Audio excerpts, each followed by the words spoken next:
As you can tell, I'm not used to talking a lot in front of people, so just bear with me. It's been a while since I talked in front of people.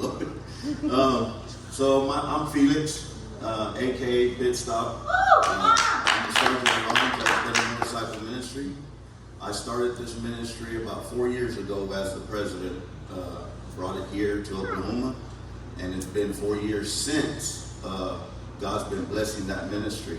But anyways, a little bit about myself. I grew up in a rough situation. Everybody was an alcoholic. My uncles were all drug addicts, and most people could probably have people like that in their lives growing up. Especially in Hispanic families. They're always drinking. You know what I mean? That's just the way you grow up. I was abused. I was molested as a kid. So by the age of 10, my mind was mush. Like, I didn't know if I was coming or going, who I was. I was lost. I didn't know. I was just confused, right? All these people that said they loved me, they all did wrong to me, one way or another, whether they were taking advantage of me or beating me up, one or the other, right? So as I grew up, I lived in San Antonio. I grew up in San Antonio, Texas, which y'all know that the streets can be rough out there as well. So I grew up in gangs since second grade. I graduated street gangs went to jail, prison several times, most of my life. Been doing drugs since I was 10 years old. Cocaine was my preference back then.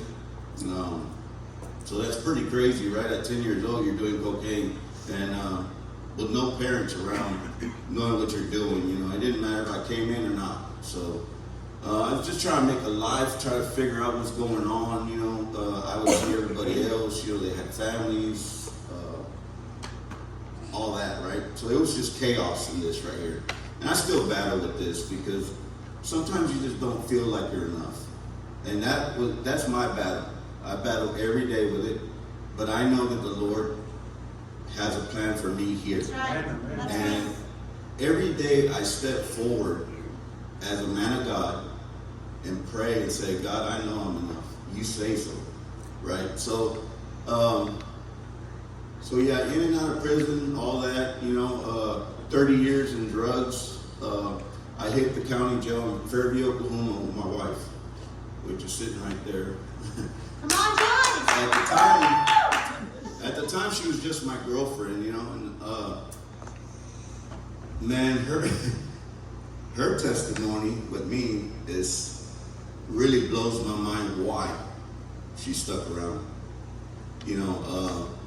She said God told her to stay with me, so I used to leave, because I was shooting up drugs for, I think it was about 5 years we were shooting up together. And I don't know if y'all know the statistics behind that. Most people don't last that long shooting drugs together. You wind up cheating on each other, you wind up doing all these crazy things, and